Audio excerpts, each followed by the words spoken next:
Hello, I'm Eric Borzeski, and welcome to day one of our 30-day stuck inside, staying at home, sheltering in place practice plan.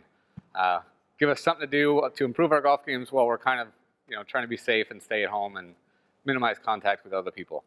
Today we're going to start with the first of about 3 or 4 or 5 days of just general swing work. We see a lot of problems with the initial takeaway with setup and stuff like that. So today we're going to talk about the setup and do drills that just get us basically to here, just to that part of the backswing. A lot of things can go wrong early on. It's best to review that from time to time. Even if you feel you're doing it well, you can probably do it a little bit better or pay a little attention to it now and then. Even if you do it perfectly, it's just 1 day out of 30, so we'll roll with it. It's setup, okay? First of all, I'm going to keep it pretty simple. I don't like people to be too wide. If anything, I'd rather be a little too narrow than a little too wide. But the other thing I have for setup is we see a lot of people get their hands a little too close or a little too far from themselves. As a general rule of thumb, I like the club to be pointing through the belt and the club to be about a thumb's width away from you, okay? Not out here, and not way in here. Just about there with a mid-iron. With a driver, it's going to be a little further. With a wedge, a little closer. But with a 6 or 7 iron, about a thumbs up away from your belt buckle. Next is the grip. We see a lot of people who grip the club down here on the ground, and you can see from this camera, right, this sets up to go across the palm, right? That'd be a very palmy grip. I prefer people to grip the club up here in the air, where they can put the club in the fingers like that, and the heel pad here can sit on top of the grip, okay? So that if anything, the club could be supported like this by the heel pad and just this one index finger, okay? So, I would like that. And the last thing I would say at setup is we see a lot of people do this.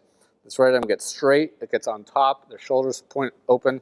I like this trail arm to be a little bit soft and almost like sitting against your side just a little bit, right? Just like that. So if you can see a little bit of flex and softness in that trail elbow, okay, just like that.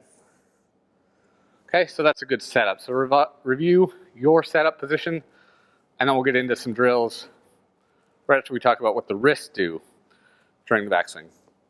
We see a lot of people, one of the early problems we see in the backswing of a lot of people is they'll take their wrists out like this. They'll immediately start to go like this. Women and older players and some juniors tend to go like this because it moves the club back very quickly, okay? What I want to talk about right now is what each wrist does, okay? The right wrist, very simply, just kind of folds back on itself like that, okay? And what you'll notice is that my right palm stays facing the ground. That keeps the toe of the club kind of down a little bit. You can see that the toe of the club is down a little bit. It's not rolled open like this. If we were to roll it open, we would do that, okay? So it's more that right wrist just does this. The left wrist doesn't hinge straight up in front of me. That would put a lot of cupping in that left wrist. So it actually hinges back like this. Again, the toe is down, but it hinges back at about a 45-degree angle, okay? So about like that. Later on, we're going to do a little bit more. So 2 minutes of doing a drill with just the right wrist and the left wrist, okay? Then you can put both hands together and just do this a little bit. What I want you to pay attention to this whole time is that right wrist, the right palm is staying facing down, okay? That will keep the leading edge down a little bit.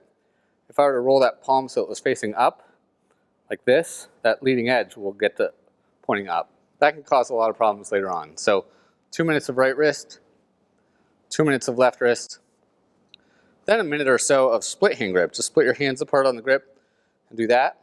You'll feel yourself pulling up a little bit with that right wrist, going to there. Okay, so just a minute or so.